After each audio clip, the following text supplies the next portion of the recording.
All right, let's work this filet crochet section together. So for this section, you are going to work in the round around your blanket, and you're going to repeat this chart 3 times in between each corner.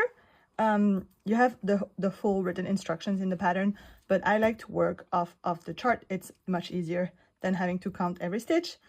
So how this chart works is that every brown square is a chain 1, skip 1 stitch, and every white square is a double crochet. So I'm going to show you a few rows of the one repeat just to show you how it works, but you're going to work like for the full blanket.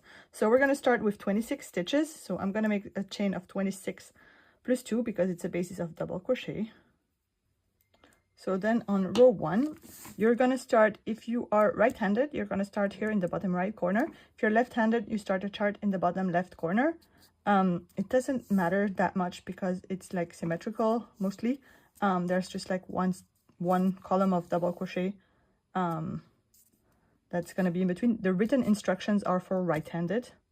So if you follow the written instructions and you're left-handed, you're going to want to follow the squares as if you were right-handed. So we're going to start with double crochet stitches, and then you need to make either 12 or 13 if you start from there. So let's pretend I'm right-handed and let's start here, and I'm going to make 12 double crochet stitches. The leaf itself is reversible, so the leaf shape is not going to change. It's just that one stitch offset that's going to make the difference between right and left-handed here. So as long as you do the same thing all around and for every row, you should be totally fine. So you're going to start row 1 here.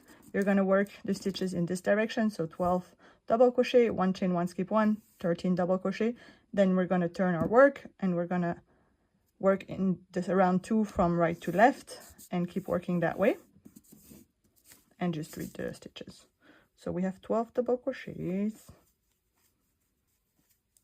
chain 1 and skip 1, and then, well, I know I just have to double crochet until the end of my repeat. I recommend you put a stitch marker in between each repeat so that you don't need to count stitch per stitch. But once you get like one row correct, then you can just base the next row off of the previous one instead of having to count all the stitches. I'll show you how in a minute. So you're going to work your full round and then join with your slip stitch in your corner, work the corner increases as indicated, turn your work, and then comes the easy part. You just need to figure out where do you have to place your chain 1 skip 1s compared to the previous row. So on row 2, it's just above the one in row 1, so that's pretty easy. We just double crochet all the way to there, and then we don't need to count exactly how many stitches that is. This is where the chart makes it easier than the written instructions, because you don't have to figure out how many numbers.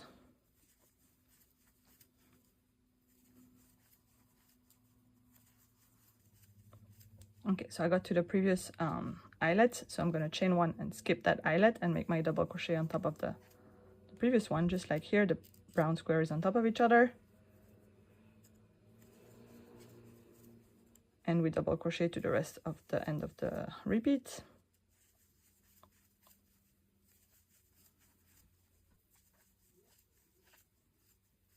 We're going to chain 2 and turn our work again.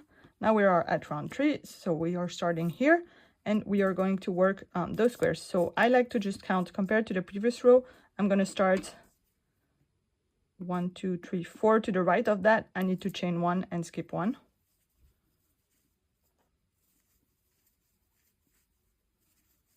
So I'm going to double crochet until I get closer to it.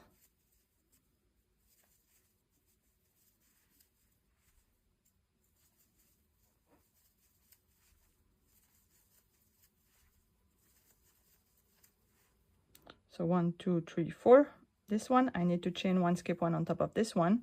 Then it's 1 double crochet, chain 1, skip 1 again, 1 double crochet. Here we have a little check. We can see that we're right on top of the previous one, so that's correct. And then 2 more of those eyelets.